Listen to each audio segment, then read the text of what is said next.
Mas nós estamos no momento do BIM, orçamento de obras em BIM. Bom, no BIM, que no caso do orçamento é o BIM 5D, mas nós temos um primeiro requisito, que é ter um modelo BIM 3D de qualidade, com as famílias bem definidas, LOD 400, LOD 500, parede cebola.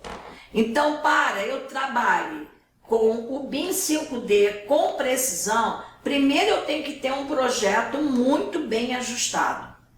Ter o BEP, que são os procedimentos técnicos para execução de projeto, orçamento e planejamento em BIM. Desta forma, será possível relacionar o orçamento diretamente com o projeto. No BIM, o projeto é tudo para o orçamento.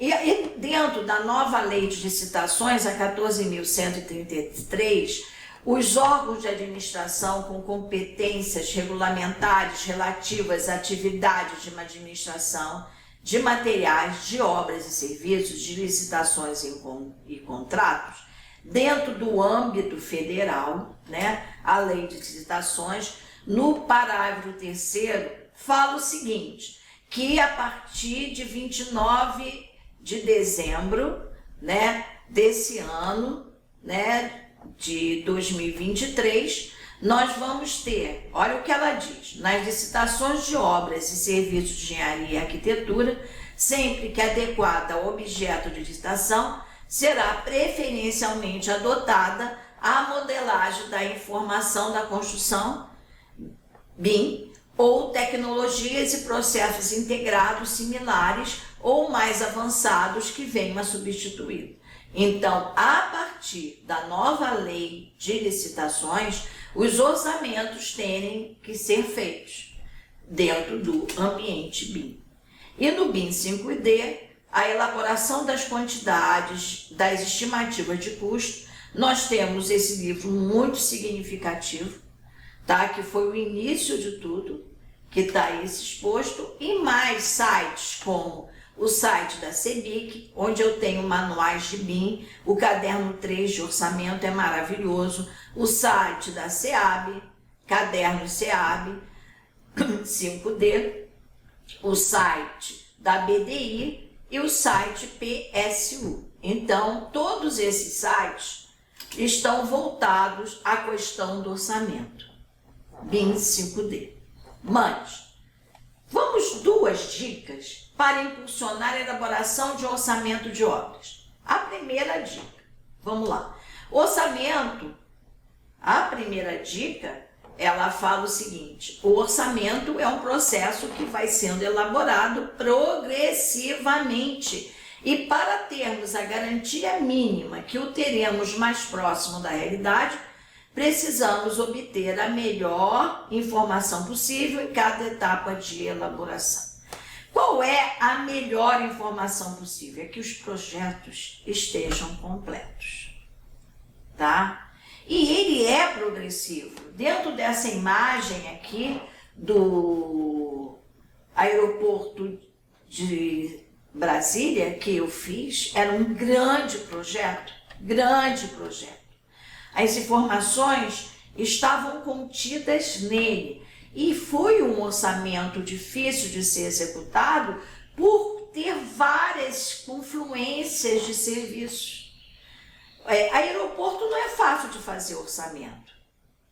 E aí, a outra dica é o seguinte, precisamos entender sobre qual ponto de vista vamos elaborar o orçamento de uma obra, já que as abordagens e limitações influenciam muito as ferramentas e processos que serão usados.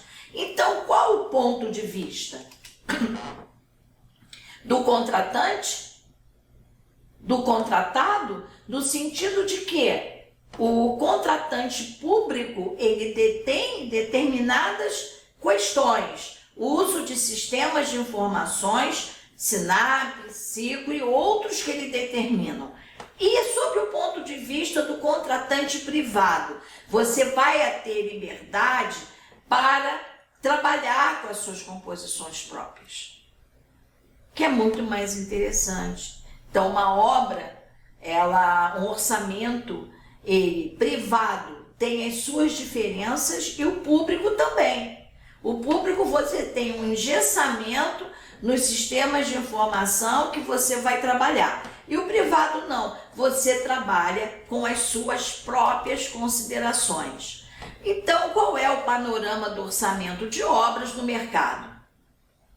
Dados do setor e suas oportunidades e demandas.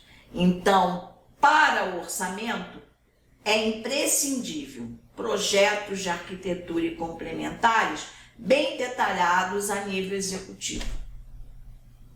Memorial descritivo, caderno de encargos, especificações técnicas atualizadas, listas de materiais e equipamentos, equipes de produção, planos de ataque. Então, nós precisamos exatamente desse conjunto de conhecimentos para que eu faça um orçamento dominado, um orçamento prático.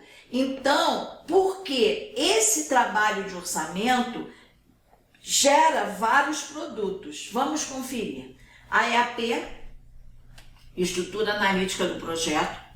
Eu entrego o resumo do orçamento, a planilha orçamentária, todas as composições de custo, a composição do PDI, a composição do encargo social, cronogramas de compras, cronograma físico-financeiro, curva ABC de insumos e serviços, histograma de mão de obra, memória de cálculo, com a quantidade de serviços e o dimensionamento do prazo da obra e equipe técnica. Esses são os produtos gerados pelo orçamento. Agora, minha gente, com essa complexidade toda, programas e software de orçamento são sempre bem-vindos. Eles agilizam o trabalho, mas apenas agilizam. Então, qual é o orçamentista para o mercado? Qual é a característica mais importante desse profissional? É que ele tem de saber executar obra. É um conhecimento que a gente não pode deixar de ser. Orçamentistas para o mercado. Isso é importante. Muitos orçamentistas percebem as tarefas realizadas apenas sobre a dimensão operacional, sem ter a perspectiva de que forma o que realizam é significativo na vida de outros clientes externos e internos. Esse sentimento de que você faz orçamento e ele está direcionado ao mundo de clientes, ele é significativo. Ele é significativo para a empresa. Se você só vê o aspecto operacional, não vai dar certo, tá? Não dá certo.